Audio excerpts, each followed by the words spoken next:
யார் அந்த சார்? யார் அந்த சார்?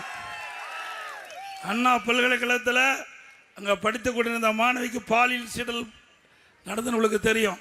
அந்த பாலியல் வழக்கில் ஞானசேகரன் ஒருவர் என்பவர் தண்டிக்கப்பட்டு சிறையில் இருந்து இன்றைய தினம் ஏதோ பிரச்சனை நடந்து வலிப்பு வந்ததாக அரசு மருத்துவமனையில் சேர்த்திருக்கிறாங்க.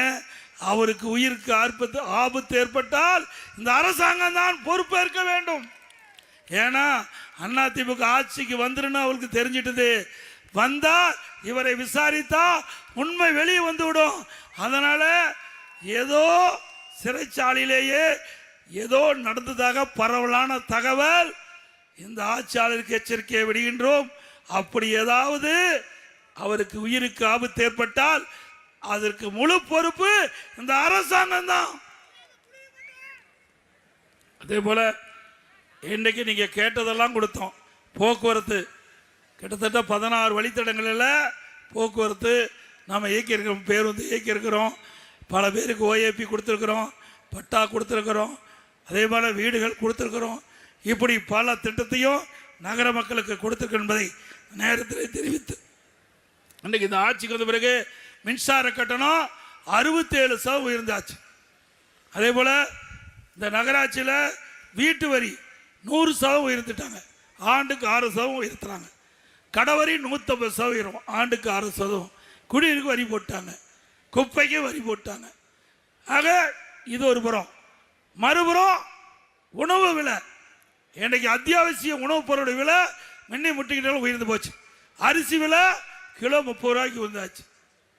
எண்ணெய் கடல் எண்ணெய் 1 லிட்டர் 60 ரூபாய் ஏறி போச்சு. பருப்பு 1 கிலோ 60 ரூபாய் ஏறி போச்சு. உண்மைதானே? இந்த விலைவாசி குறைப்பதற்கு இந்த அரசாங்கம் எந்த நடவடிக்கை எடுக்கல. தினம் முதலமைச்சர் போட்டோ ஷூட் போட்டு பத்திரிக்கை வருவார், ஒரு அறிவிப்பு கொடுப்பாரு, போயிடுவார். இப்படியே 5 வருஷ காலத்தை ஓட்டிட்டார். 5 வருஷம். ஆனா ஏழை மக்கள் பாதிப்பு பத்தி கவலை இல்லை.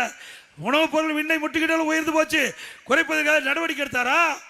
இதே நான் முதலமைச்சர் இருக்கும் போது இப்படி உணவுப் பொருள் விலை உயர்கின்ற பொழுது அதற்கு கட்டுப்படுத்துவதற்காக கட்டுப்பாடு நிதியம் என்று 100 கோடி ஒதுக்கி கூட்டுறவு சங்கத்தின் மூலமாக எந்த உணவுப் பொருள் விலை ஏறுகிறதோ அந்த உணவுப் பொருள் எந்த மாநிலத்தில் விலை குறைவாக கிடைக்கிறதோ அங்கே போய் கூட்டுறவு சங்கத்தின் மூலமாக கொள்முதல் செஞ்சு வந்து தமிழ்நாட்டில் அதை விற்பனை செஞ்சு விலை உயர்வை கட்டுப்படுத்திய அரசாங்கம் அதிமுக அரசாங்கம். நம்ம மோச்சா ஒண்ணுமே தெரியாத பொம்மை முதலமைச்சர்.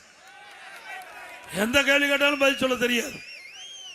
நான் பலமுறை சவால் விட்டேன்.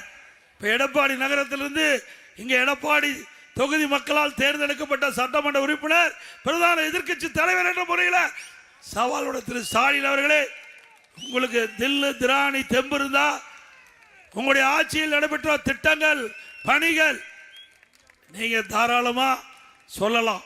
அதிமுக ஆட்சியில் 10 ஆண்டுல 2011 2021 அதிமுக ஆட்சியில் போடப்பட்ட திட்டம், அதனால் மக்களுக்கு கிடைக்கப்பட்ட நன்மைகள் நாங்க பட்டியலிட்டு சொல்றோம். நீங்க எந்த இடத்துல கூப்பிட்டாலும் நான் வர தயார். இதோட 10 தடவை சொல்லியாச்சு. பேச்சு பூச்சே கிடையாது. தெரிஞ்சா தானே சொல்ல முடியும், செஞ்சா தானே சொல்ல முடியும்.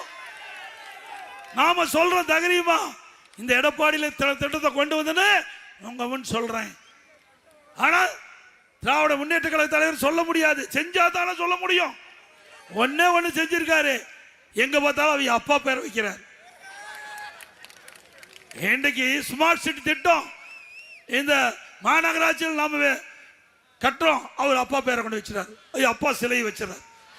அப்பா சிலை வைக்கிறதுக்கும் அப்பா பெயரை வைக்கிறதுக்கு தான் திமுக ஆட்சி வந்திருக்குது. மக்களுக்கு நன்மை செய்ய வரல.